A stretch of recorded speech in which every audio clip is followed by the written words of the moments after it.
Inicia Entre Líneas 9:30 AM, el programa de abogados de la organización Manzano y Manzano. Una visión diferente donde se reflexiona, indagan y analizan los temas de interés general.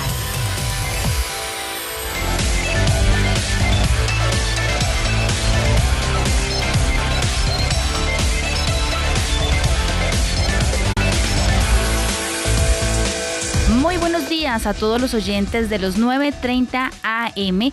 Les quiero dar la bienvenida una vez más a una nueva emisión de Entre Líneas, el programa de la organización Manzano y Manzano, quienes son unos abogados, llevan 30 años de experiencia en el sector docente y en el sector de los trabajadores.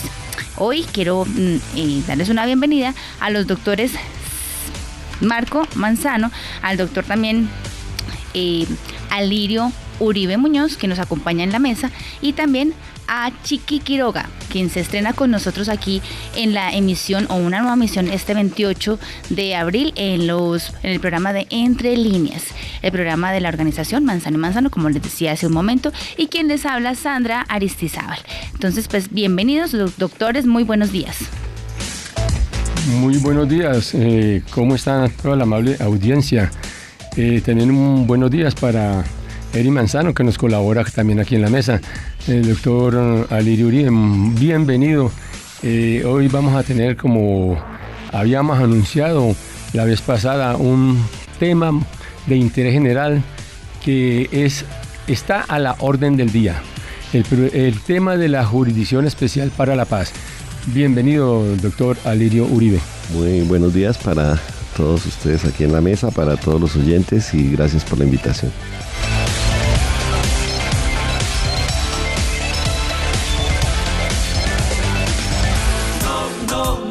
Porque precariza al trabajador. No al Plan Nacional de Desarrollo. Decimos no, porque no respeta las conquistas laborales, pensionales ni sindicales. Porque no es incluyente ni decente, ni el trabajador ni el campesino. Bien represente. Por eso digo no, porque no promueve la paz, la seguridad social ni la formalización laboral. No al Plan Nacional de Desarrollo le decimos no. Por eso digo no al Plan Nacional de Desarrollo, le decimos no.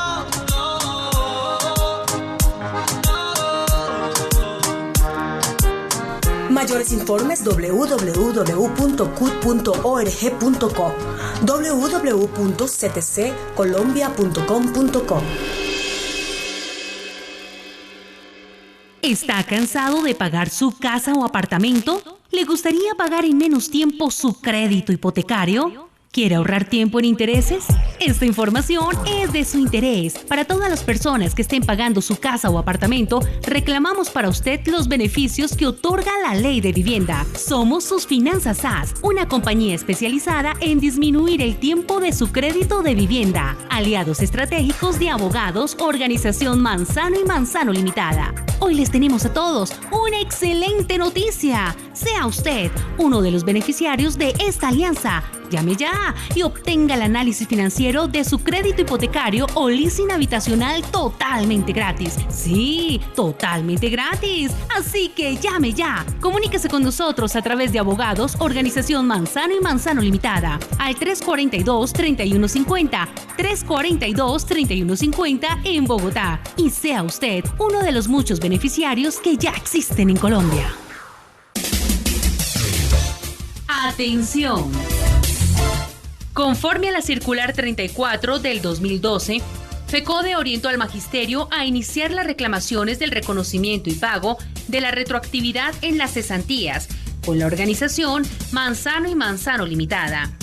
Para aquellos docentes nombrados en propiedad por los departamentos, municipios o distritos que ingresaron entre el 1 de enero de 1990 al 31 de diciembre de 1996 y actualmente les están cancelando los intereses a las cesantías.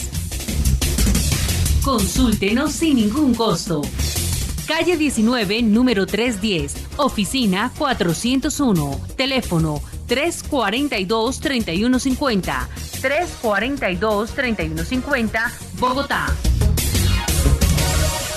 Entre líneas 9:30 AM, una visión diferente donde se reflexiona, indagan y analizan los temas de interés general. Entre líneas 9:30 AM. 7:05 de la mañana, continuamos acá en Entre Líneas, hoy 28 de abril, doctores, sábado, último domingo de este mes. Y para iniciar con nuestro programa el día de hoy, vamos con el doctor Sergio Manzano, quien realiza a la doctora Isabel Olaya Cuero. Ella es integrante del Comité Ejecutivo de la FECODE. Doctor Sergio, pues adelante. Sí, muy buenos días. Habla Isabel Olaya Cuero, ejecutiva de FECODE. Lo que pasó el jueves fue algo apoteósico. Nuevamente, los maestros y las maestras nos tomamos las calles de nuestro territorio colombiano. En el sur, en el oriente, en el norte, en el occidente, en el centro de Colombia, unidos con las organizaciones sindicales, sociales, populares, comunitarias, con los estudiantes, con las madres comunitarias, con los hombres y mujeres de a pie, que rechazamos estas políticas económicas y neoliberales del gobierno de Duque. Lo del jueves 25 fue algo grandioso y sabemos que los medios de comunicación vendidos al gobierno pues no van a pasar esa información. Fue algo grandioso y eso nos demuestra una vez más que si el pueblo colombiano, si los trabajadores estamos unidos, podemos vencer al gobierno. ¿Por qué se hace ese paro del 25, ese paro estatal? En rechazo al Plan Nacional del gobierno de Duque. Sabemos que el Plan Nacional es la ruta del gobierno del señor presidente y es un Plan Nacional de Desarrollo a espalda de los acuerdos firmados con las organizaciones sindicales. Es un Plan Nacional mentiroso, un Plan Nacional embustero, un Plan Nacional que esconde en sus articulados una reforma laboral, una reforma pensional, acabar con, ahora sí de una vez, llevarlo a la muerte, a la salud y acabar con la educación pública. Por eso, los trabajadores de Colombia, el pueblo en general, le dijimos al presidente Duque que no queremos ese plan nacional con esas mentiras que le está diciendo al pueblo colombiano.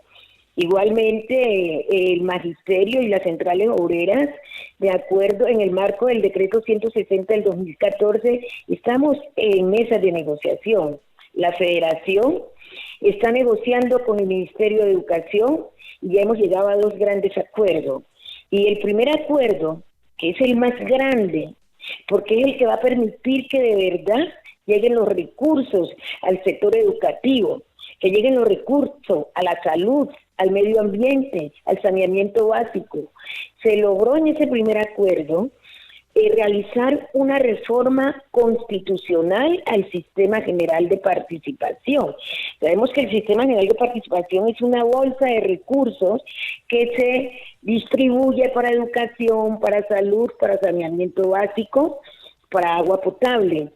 Pero día a día esa bolsa ha ido disminuyendo. Y logró FECODE, como ese gestor de sociedad, como esa organización que defiende al pueblo colombiano, que se puede hacer esa reforma constitucional.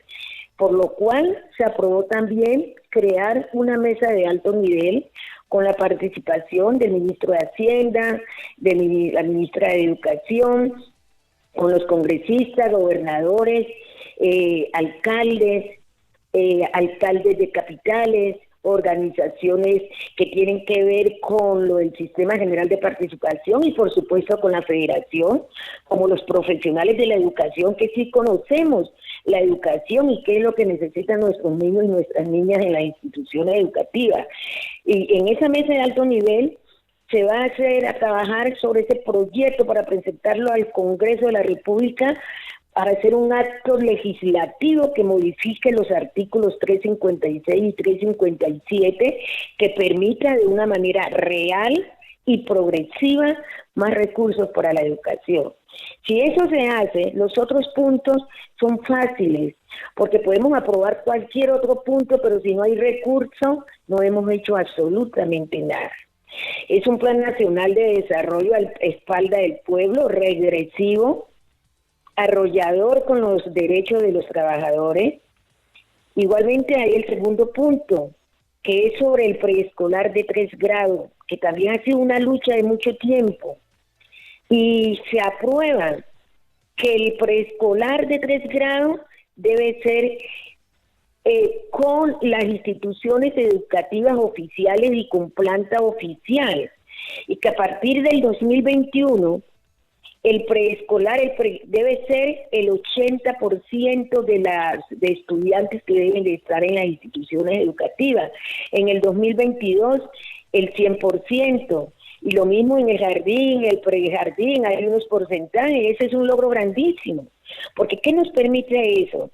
Nos permite que el preescolar, que es donde empieza la educación, los niños pequeños, podamos que la educación pública no se termine, porque vamos a alimentar y llegar hasta 11 con los muchachos. No hemos llegado a otro acuerdo. El lunes se reanudan las negociaciones.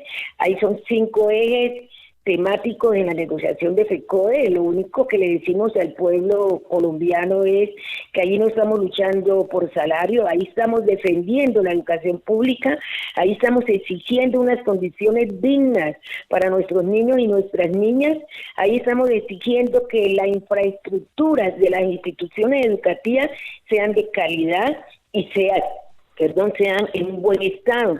Sabemos lo que pasa con los dineros que se han sacado en esas contrataciones de infraestructura y nosotros estamos exigiendo, mire, tenemos problemas en este momento por el invierno en muchas zonas de Colombia, y les hablo del Pacífico colombiano, porque yo soy una mujer afro y del Pacífico, donde nuestras escuelas están a bordo de caerse por las crecientes de los ríos.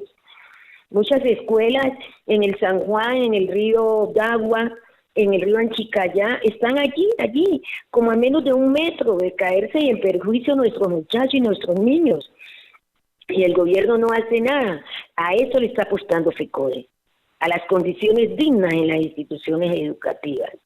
Igualmente está la negociación estatal de las centrales obreras y ahí está la federación. También se han llegado a 2 grandes acuerdos, el de la formalización de empleo y el de la planta, que veníamos hace muchos años exigiendo la ampliación de planta, rechazando los trabajadores provisionales por prestación del servicio, y se llegó a un acuerdo, y al mes de firmado ese acuerdo se va a crear una mesa donde se van a dar unos lineamientos que se van a enviar a los entes territoriales para que los entes cumplan con lo que se acordó en la mesa estatal, y es de disminuir la planta de provisionalidad y ampliar la planta de los trabajadores en cada uno de los entes territoriales. Entonces, esos son unos logros grandísimos, pero que no son solamente los ejecutivos de las organizaciones, sino que es la base, los maestros, las maestras, los trabajadores de la salud, los trabajadores de la justicia y todos los trabajadores colombianos que estuvieron en ese paro. ¿Qué queremos decirle al magisterio en nombre de FECODE? Que hay que estar alerta. No podemos bajar los brazos. Tenemos que estar alerta para el llamado de la federación y de nuestras centrales, porque si el gobierno no cumple con los acuerdos, si el gobierno no da las garantías para la negociación, nos toca irnos a un paro nacional del magisterio, como lo facultó la Junta Nacional a FECODE. Igualmente hoy quiero hacer un rechazo enérgico por las amenazas y asesinatos a los maestros y maestras de Colombia. El gobierno así nos quiere callar los rechazos y los pronunciamientos que hacemos. Los maestros y maestras de Colombia siempre pensamos en la sociedad, pensamos en nuestros niños, en nuestras niñas, y el gobierno amenazándonos o las fuerzas oscuras amenazándonos nos quieren callar. El llamado a los maestros para que estemos unidos, para que acatemos la directriz de nuestras organizaciones sindicales filiales, de FECODE y de la CUP, porque la pelea no va a ser fácil, va a ser muy difícil, pero en unidad podemos tumbar el Plan Nacional de Desarrollo. Bueno, compañera Isabel Olaya Cuero, secretaria de Asuntos de Organización de la Federación Colombiana de Trabajadores de la Educación FECODE, muchas gracias por su participación. Sepa usted que estos micrófonos están abiertos para ustedes, para todos los docentes, en especial para los voceros de nuestra amada Federación Colombiana de Trabajadores de la Educación FECODE. Muchas gracias por su participación, por su información y esperamos poder contactarla nuevamente en otra oportunidad. Agradecemos entonces así a la licenciada Isabel Olaya Cuero y retomamos con el tema de la Jurisdicción Especial para la Paz con nuestro invitado del día, el doctor Alirio Uribe Muñoz. Quiero darle la bienvenida y una vez más al doctor Alirio Uribe Muñoz, pues hoy tenemos un programa muy especial. Hoy estaremos hablando con el doctor sobre la JEP, sobre la Jurisdicción Especial para la Paz. El doctor Uribe Muñoz es ex representante a la Cámara de Bogotá en el periodo 2014-2018 por el Partido Polo Democrático Alternativo. Él estará explicando durante unos minutos sobre este tema tan importante y coyuntural, y las personas, los oyentes, nuestros profesores y nuestros trabajadores podrán comunicarse con nosotros al teléfono 616-0226, lo repito, 616-0226, una vez el doctor haya expuesto el tema de la Jurisdicción Especial para la Paz, un tema que se ha venido hablando durante todo este primer semestre en nuestro país. Doctor, entonces los micrófonos son suyos, bienvenido una vez más a Entre Líneas 930 AM. Sí, muchas gracias. Bueno, efectivamente, como todo el país sabe, aquí se firmó un acuerdo de paz. Dentro de ese acuerdo de paz hay un punto 5, que es el punto que se conoce como el punto de las víctimas. Y en ese punto 5 se pactó un sistema integral de verdad, de justicia y de garantías de no repetición. Ese punto 5 tiene 3 grandes componentes. Uno, que es la Comisión de la Verdad. Esa Comisión de la Verdad pues ya está funcionando, ya está en camino, lleva 6 meses, dura totalmente 3 años. Y bueno, ese es uno de los mecanismos, el de la verdad. Hay otro mecanismo que tiene que ver con la justicia, que es la Justicia Especial para la Paz, que comúnmente se conoce como la JEP. Y esta justicia es un poco la que ha sido más atacada, digamos, por todos los sectores detractores del proceso de paz. También está la unidad de búsqueda de personas dadas por desaparecidas, que en Colombia tenemos más de 100.000 personas, dicen unos 80.000, dicen otros personas que fueron desaparecidas forzadamente en el marco del conflicto. Hay una discusión muy fuerte en este momento pues, en el Congreso, precisamente porque el partido de gobierno, que es el del Centro Democrático, con Iván Duque a la cabeza, pues objetaron algunos puntos de la Justicia Especial para la Paz. Normalmente la opinión pública conoce, digamos, la discusión, la pelea, los que atacan, los que defienden, pero casi no conocen el mecanismo como tal. Digamos que lo que se pactó y lo que se hizo, porque esto está en la Constitución política, es decir, en el momento en que yo estaba en el Congreso como copresidente de la Comisión de Paz, se aprobaron 6 reformas constitucionales precisamente para elevar a rango constitucional todos estos mecanismos que se pactaron en los acuerdos de paz. Y ahí se creó la Justicia Especial para la Paz, que tiene una sala que es la que hoy está más congestionada, por llamarlo de alguna manera, que es la Sala de Reconocimiento de Verdad, Responsabilidad, Determinación y Hechos y Conductas, que es la sala por donde tienen que ingresar todas las personas que van a ser parte de la Justicia Especial para la Paz. Recordemos que son más de 9.000 miembros de las FARC, más de 2.400 militares que ya se han acogido a la Justicia Especial de Paz, es decir, más de 11.000 personas y también algunos terceros o civiles. Hay una sala de amnistías o indultos, que es para aquellos delitos que sean amnistiables o indultables, es decir, para aquellos delitos que no son graves. Los graves delitos no son amnistiables ni indultables en este sistema. Tiene que ver con las desapariciones forzadas, las ejecuciones extrajudiciales, el secuestro, el reclutamiento de niños, la violencia sexual, etcétera. Hay una sala de definición de situaciones jurídicas y está luego el tribunal. El Tribunal para la Paz está más o menos con un modelo parecido al de la Corte Penal Internacional. Tiene unas instancias, unas secciones de primera instancia cuando hay reconocimiento de responsabilidad por parte de quienes comparecen a la JEP, una sala de primera instancia para los que no aceptan responsabilidad, una sección de revisión y una sección de apelaciones. Y hay una unidad de investigación, o sea, una fiscalía que acusa. Es decir, es un sistema de justicia con todos los componentes que tendría esta figura. La estructura es muy parecida a la estructura, insisto, de la Corte Penal Internacional. Este mecanismo ha sido validado por expertos internacionales en materia de derecho penal internacional, en expertos en derechos humanos y en derecho internacional humanitario. Ese es el sistema. Sobre ese sistema entonces está la polémica de por qué el gobierno consideró que la ley estatutaria de la JEP debería ser objetada. Yo puedo explicar un poquito a manera de introducción lo que han sido las objeciones a la JEP frente a estos temas. Uno de los temas que están objetados, tiene que ver con el tema de los máximos responsables, que es el artículo 19 de la ley estatutaria de la JEP, donde el gobierno considera que si solo se investigan los máximos responsables, puede haber impunidad frente a quienes tenían menores mandos o menor responsabilidad. Y yo quisiera decir que eso no es cierto. Es decir, lo que quiere el gobierno precisamente es que no se investiguen los máximos responsables.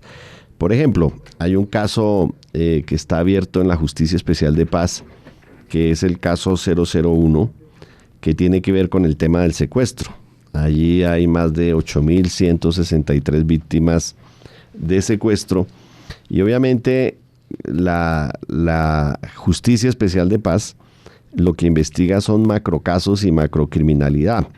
¿Eso qué significa? Significa que frente a estos 8.163 casos, pues no va a llamar a los 9.000 guerrilleros de las FARC uno por uno a responder por este caso, sino que ha llamado a 30 personas.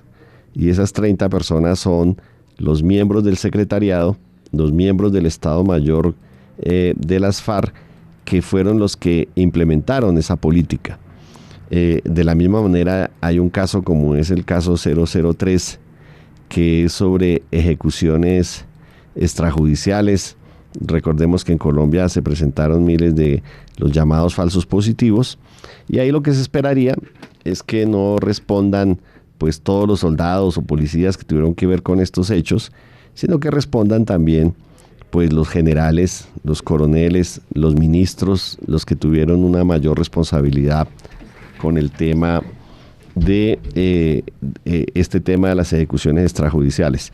Y así tenemos otras objeciones. Hay unas objeciones que tienen que ver con la extradición, que es el artículo 150 y 153, donde claramente se establecen algunos principios sobre práctica de pruebas por parte de la JEP para los extraditados y también la imposibilidad de que quienes estén contando la verdad dentro del sistema de la JEP no puedan ser extraditados.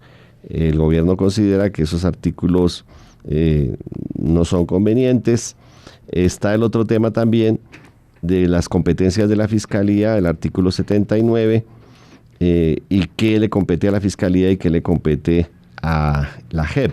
Sobre estos temas ya la Corte Constitucional se ha pronunciado y realmente lo que creemos es que el gobierno lo que está haciendo es atacando, descalificando el proceso de paz atacando este componente que es la Justicia Especial de Paz.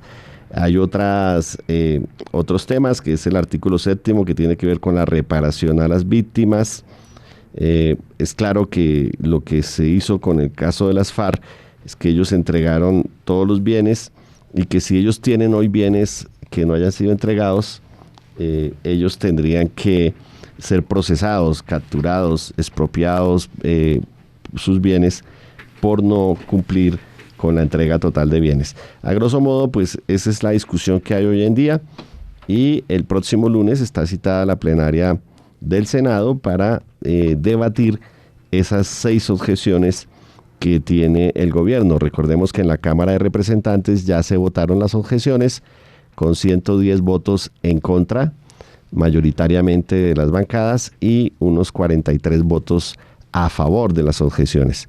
El presidente ha estado tratando de presionar para comprar, digamos, voluntades al interior del Congreso, hasta el punto de que han renunciado todos los ministros este fin de semana, porque el gobierno está mandando el mensaje a Cambio Radical y a otras bancadas que pueden tener ministro, y que, por lo tanto, si votan favorablemente a la posición del gobierno, que es aprobar las objeciones, podrían tener un ministerio. Eso es lo que comúnmente conoce la opinión pública como la mermelada. Es decir, el presidente Duque mandó una trampa con la renuncia de todos los ministros, precisamente para mandar la imagen de que puede negociar con las bancadas y darles ministerios a cambio de que voten las objeciones de la JEP. Bueno, muy bien, gracias, doctora Lirio. Ya tenemos a un oyente en la línea. Muy buenos días. Recuérdanos, por favor, su nombre y de dónde nos llama. Buenos días. Aló, buenos días. Sí, buenos días. Buenos días. Mi nombre es Marta González. Estuve escuchando al doctor Alirio y pues me creó una inquietud. Pues es verdad lo que él dice, que nosotros como ciudadanos comunes no estamos muy enterados de las cosas que pasan en el Congreso, y yo sí quisiera saber hasta qué fecha funcionará la JEP y esos casos que ellos han iniciado, ¿qué pasará con ellos cuando la JEP termine? Doctora Lirio. Bueno, sí, buenos días para la oyente. La JEP está prevista que dure 10 años y prorrogable por otros 5 años, es decir, que la duración máxima es de 15 años. Puede parecer un tiempo largo, pero en términos judiciales es un tiempo corto. Insisto que lo que hace la Justicia Especial para la Paz es investigar crímenes de sistema, crímenes de macrocasos, ubicar los patrones de los crímenes. Si uno mira hoy, la Justicia Especial para la Paz tiene 7 casos, digamos, abiertos. El tema 001, que es el del secuestro, el tema, unos casos regionales, uno que tiene que ver con Tumaco, Barbacoas y Ricaurte, que es el caso 02, el caso 03, que es el caso que tiene que ver con los falsos positivos, con las ejecuciones extrajudiciales de civiles, el caso 04, que es un caso también regional de Urabá, otro caso que es el del norte del Cauca, un caso que tiene abierto sobre todo los crímenes contra la UP, donde ya 16 militares se acogieron, y el caso 007 sobre el reclutamiento de niños y niñas. Es decir, tenemos que tener en cuenta que la competencia de la JEP es muy amplia porque son más de 8 millones de víctimas, pero indudablemente la investigación de crímenes de sistema frente a máximos responsables se hace a partir de macrocasos, y esperamos pues que la JEP, que lleva ya un año de funcionamiento, pues en los 14 años que le quedan avance todas estas investigaciones y otras. Digamos que las ONGs, la sociedad en su conjunto, puede presentar casos a la JEP para que la JEP, dentro de estas competencias que son los miembros de las FARC o los miembros de la fuerza pública, pueda avanzar las investigaciones. Muchas gracias a nuestra oyente. Tenemos en la línea, siendo las 7:34 de la mañana, tenemos en línea a otro de nuestros oyentes. Bienvenido, muy buenos días. Gracias, muy buenos días. Recuérdanos, por favor, su nombre, de dónde nos llama, y, doctora Lirio, pendiente de la pregunta de nuestro oyente. Gracias, mira, yo llamo de Bogotá, mi nombre es Claudia Lozano. Pues como primera medida quiero felicitarlos por este grandioso programa que ustedes adelantan cada 8 días. Y como segundo, quisiera hacerle una pregunta al doctor, y es ¿qué pasa si las objeciones presentadas por el presidente Duque son aprobadas todas en el Senado, o si son aprobadas solamente algunas de ellas, habiendo sido negadas en su totalidad en la Cámara de Representantes? Bueno, ahí hay varias discusiones jurídicas. Ahí todo esto al final lo va a resolver la Corte Constitucional. Digamos que ya el presidente de la Cámara había mandado una nota a la Corte Constitucional porque él consideraba que si la Corte ya se había pronunciado sobre la constitucionalidad de toda la ley estatutaria, el Congreso no tenía por qué conocer de las objeciones. Lo que dijo la Corte Constitucional es que se siguiera el trámite, es decir, que el presidente podía hacer las objeciones, que el Congreso las tramitara, y ahí hay varias, digamos, posiciones jurídicas. Una que dice, que es para mí la adecuada, es que si ya se negaron en la Cámara, si se llegan a aprobar en el Senado, igual las objeciones se hundirían. Hay otros, sobre todo de los sectores de gobierno del Centro Democrático, que consideran que si las objeciones son aprobadas en el Senado, se deben hundir esos artículos. Y hay otros más extremos que consideran que si en una Cámara se aprueban y en otra se imprueban, debería hundirse la totalidad del proyecto. Entonces, ahí hay una discusión jurídica que, insisto, la Corte dijo, una vez que ustedes resuelvan las objeciones, me vuelven a mandar todo acá a la Corte, y será la Corte Constitucional la que defina cuál es el alcance. Insisto, el alcance para mí correcto es que aquellas que sean aprobadas en las dos cámaras como objeciones son las que se tendrían que hundir. Gracias a nuestra oyente. Recuerde que nos pueden llamar al 616-0226. Estamos hablando hoy de la JEP con el doctor Alirio Uribe Muñoz. Tenemos en la línea a las 7:36 de la mañana a otro oyente. Muy buenos días. Recuérdenos por favor su nombre y de dónde nos llama. Buenos días. Habla Graciela Rodríguez. Soy docente de Bogotá y quiero agradecerles por ese programa tan bueno. He estado pendiente de él en todas sus presentaciones, y me gustaría hacerle una pregunta al doctor Alirio sobre la JEP. ¿A la JEP se le puede aplicar a otros grupos alzados en armas o solo se aplica a las FARC?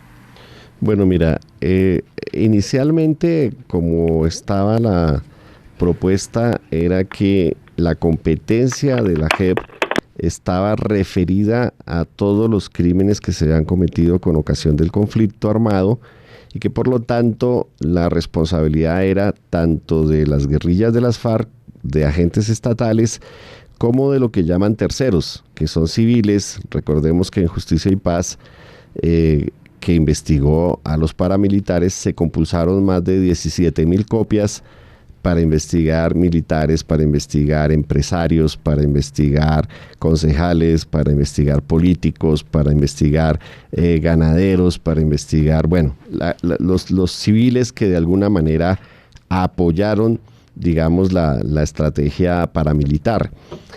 Hoy, ¿en qué estamos? Hoy estamos en que la Justicia Especial de Paz es competente frente a crímenes cometidos por las FARC y frente a crímenes cometidos por miembros de la fuerza pública, y que en el caso de los civiles, en el caso de los terceros, estos pueden comparecer a la JEP voluntariamente.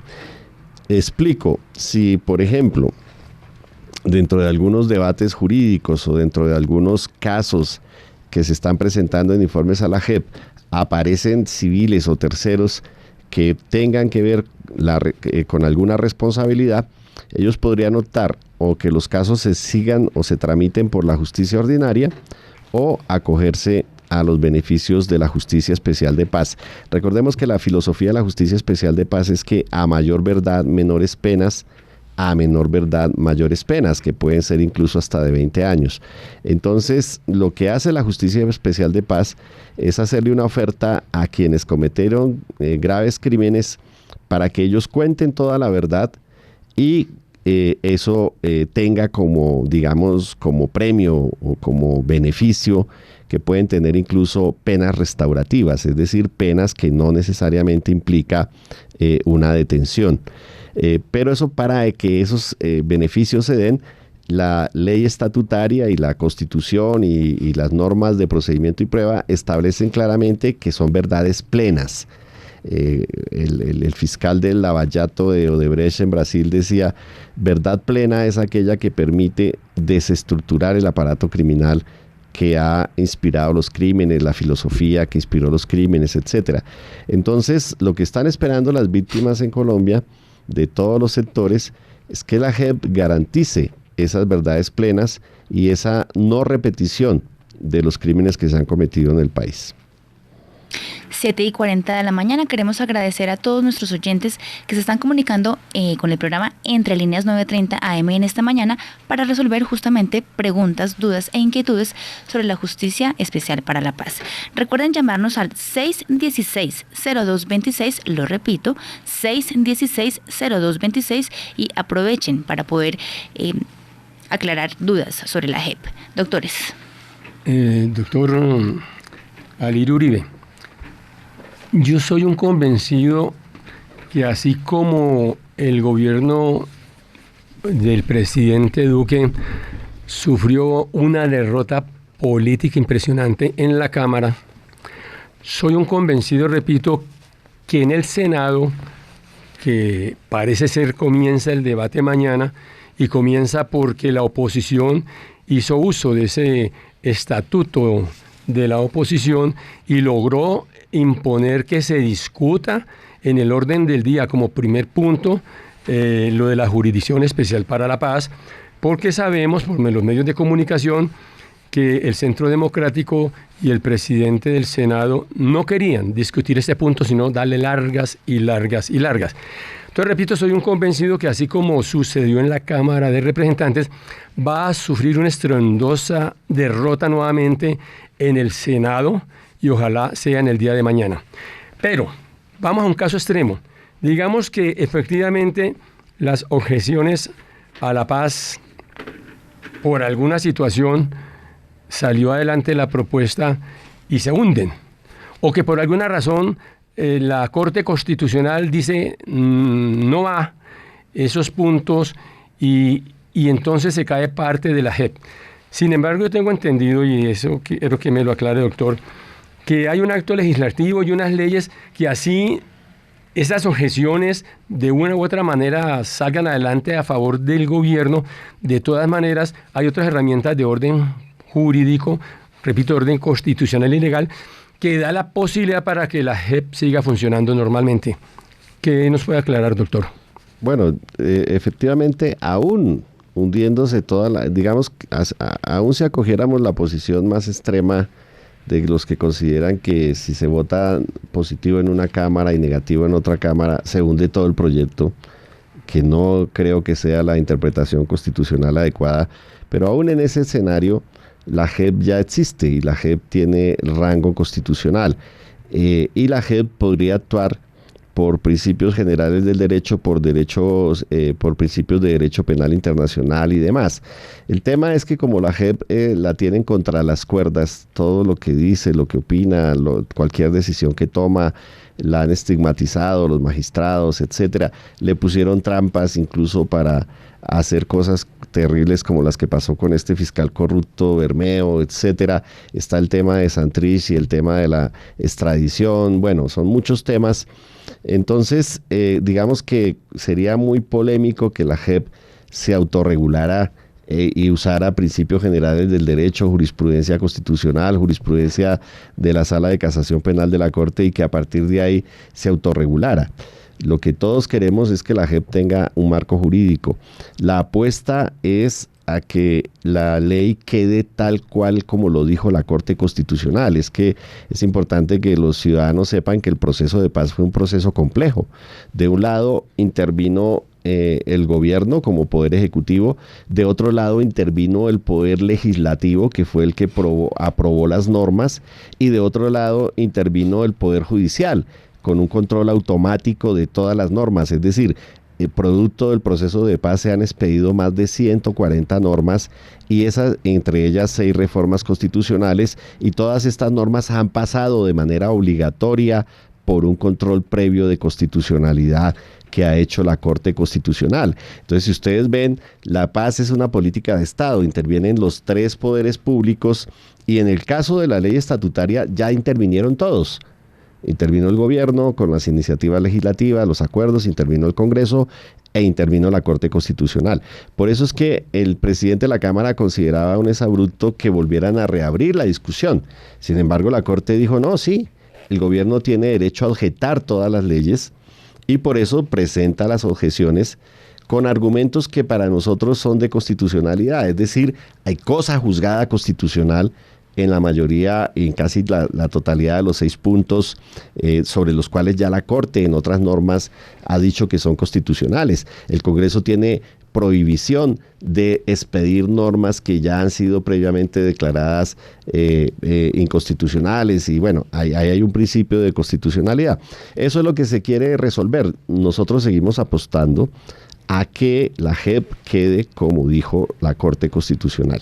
El Congreso lo que ha querido hacer es comprar voluntades. Insisto, el país debe saber que la renuncia de todos los ministros este fin de semana es precisamente para mandar el mensaje a las bancadas el lunes, o sea mañana, de que pueden tener ministro si le votan las objeciones al gobierno. Es decir, es mermelada, es presión sobre el Congreso, que no es un órgano transparente donde la gente compra y vende voluntades políticas.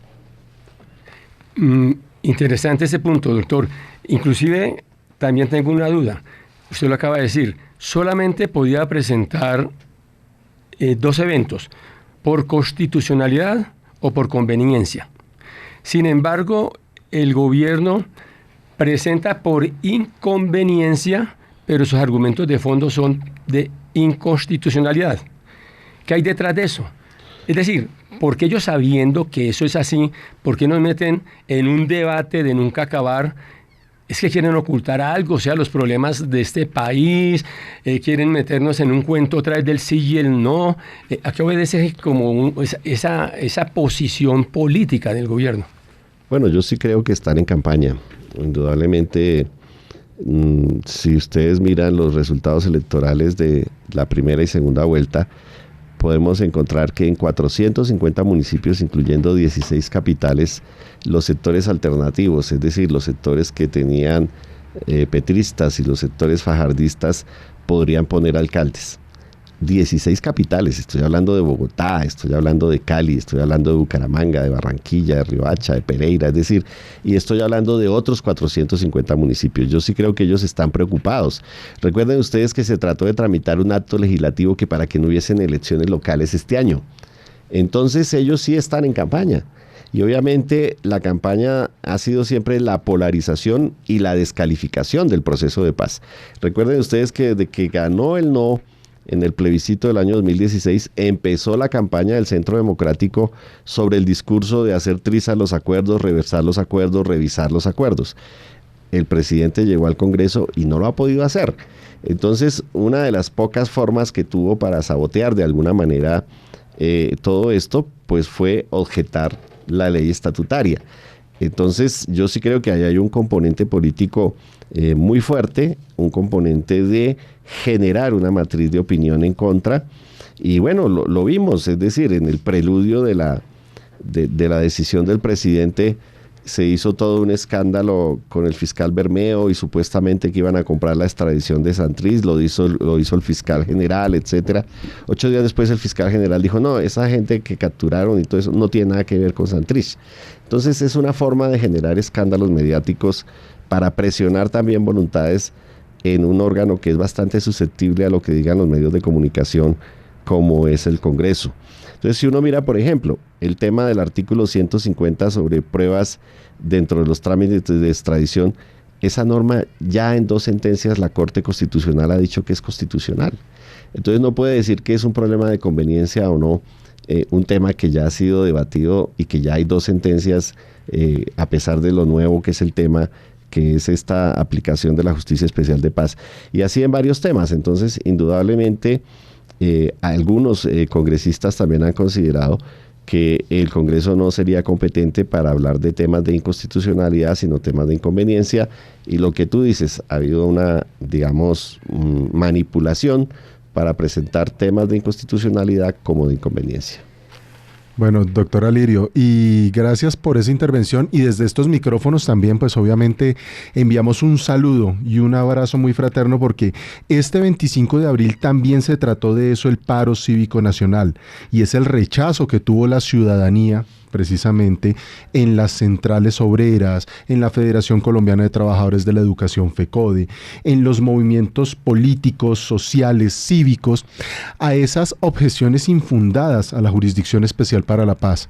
Yo creo que eso fue un mensaje bien claro en el que se le está diciendo al Congreso de la República: los colombianos y las colombianas queremos la paz, y vemos en esto un mecanismo que no teníamos en Colombia.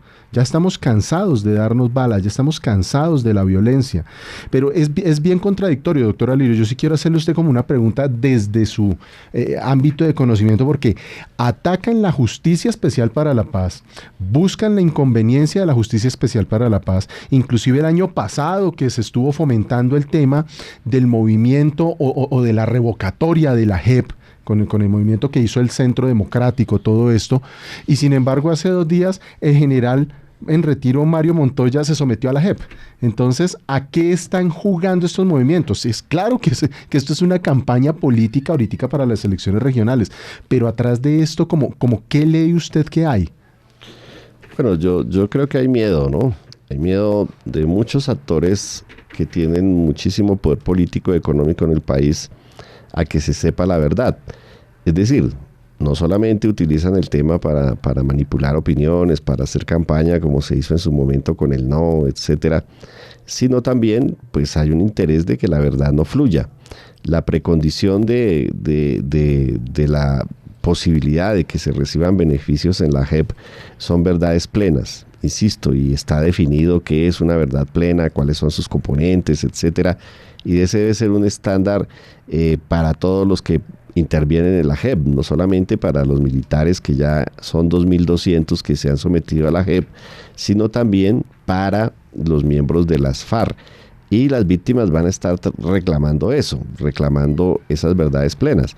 El tema es que esas verdades plenas involucran a muchos actores que se beneficiaron de la guerra en el país.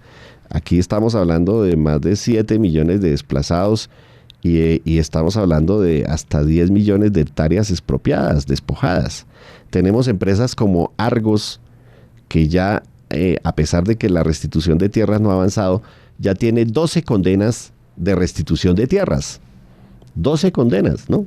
La empresa que todo el mundo conoce, Argos, eso no lo sabe el país, a pesar de que no se ha dado una restitución a fondo de las tierras. Ese es el temor. Cuando ustedes miran las compulsas de copias de Justicia y Paz y demás, ahí aparecen empresas como Postobón, aparecen, bueno, muchas empresas de grandes ricos de este país, etcétera, que pueden terminar sabiéndose la verdad. 2, en el tema, por ejemplo, de cuando, insisto en el artículo 19, cuando Duque le dice al país que el artículo 19 es de impunidad porque solo investiga a máximos responsables, pues es que ellos no quieren que se investiguen los máximos responsables, porque los máximos responsables son los generales, y si los generales caen, los generales van a decir qué presidentes, qué ministros, qué empresas, qué intereses tenían allí, porque los militares también lo han dicho, y lo han dicho en audiencias, y lo han dicho en privado. Nosotros siempre cumplimos órdenes para que ellos puedan gobernar, y para que ellos pudieran tener sus bienes y su riqueza y demás, es decir, lo que llamaríamos la paraeconomía, etcétera. Entonces sí hay muchos sectores que quieren que esto fracase, y que lo están torpedeando precisamente para que no se avance en estos temas de verdad. Bueno, y doctor Alirio, en los pocos minutos que nos quedan ya en cabina, como una última pregunta.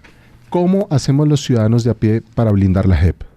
¿Cómo apoyamos? ¿Qué hacemos? Bueno, yo creo que hay muchas fórmulas, ¿no? Yo creo que ya se está haciendo, la gente se está movilizando, lo que tú planteabas eso era una de las banderas del paro. Yo creo que hay mucha gente en Colombia, por lo menos la mitad de los colombianos, que estamos abogando porque se implementen los acuerdos de paz. Yo creo que esa debe ser una exigencia del gobierno. Aquí el problema, y yo os pido que lo entendamos, no es si Duque quiere o no aplicar los acuerdos de paz. El tema es que los acuerdos de paz están en la Constitución y la ley. Insisto, 140 normas. El presidente no tiene libertad de decir si aplica la Constitución o no. El presidente tiene la obligación de aplicar la Constitución y la ley. Es decir, a Duque lo que hay que decirle es que respete la Constitución y la ley, no que tenga una política de paz. Él jamás va a tener una política de paz. Pero si la ley y la Constitución ordenan que debe haber una reforma rural integral, que deben haber restitución de tierras, que tiene que haber verdad y justicia, garantías de no repetición, que la Comisión de la Verdad debe funcionar, etcétera, pues el gobierno no puede obstruir eso, porque estaría violando pues la propia legalidad y la propia Constitución. Ahora, todos los mecanismos tienen sistemas de participación, es decir, las víctimas, los ciudadanos, las organizaciones, los sindicatos, que ustedes trabajan con los sindicatos. Yo les aviso, los sindicatos están trabajando informes para la Comisión de la Verdad y están trabajando informes para la JEP, para precisamente participar en el sistema. Una forma de que el sistema esté vivo es que todos participemos. Ustedes son abogados, nosotros somos abogados, es decir, los abogados, las víctimas, las organizaciones que han sido afectadas. El sector del magisterio es uno de los sectores que más muertos puso, que más desplazados puso, que más desaparecidos puso, hablando de los sectores sindicales. Son 486 organizaciones que fueron víctimas de alguna forma de violencia durante el conflicto. Entonces, indudablemente, pues todos somos actores y actoras dentro de este proceso de lo que se llama el sistema integral de verdad, de justicia y de garantías de no repetición. 7:56 de la mañana, doctor Alirio Uribe Muñoz, ex representante a la Cámara de Bogotá, muchas gracias por acompañarnos en esta mañana de domingo en Entre Líneas 9:30 AM. Doctores, muchas gracias. Gracias. Y para todos los oyentes, recuerden que pueden encontrar nuevamente los programas o nuestros programas en la página de la organización Manzano y Manzano, o si no, también puede digitar en su computador en Google www.abogadosomm.com. Nos vemos en una próxima oportunidad, o mejor, nos escuchamos dentro de 8 días con un nuevo tema aquí en Entre Líneas 9:30 AM. Acompáñenos el próximo domingo de 7 a 8 de la mañana en La Voz de Bogotá, Entre Líneas 9:30 AM, el programa de la organización Manzano y Manzano.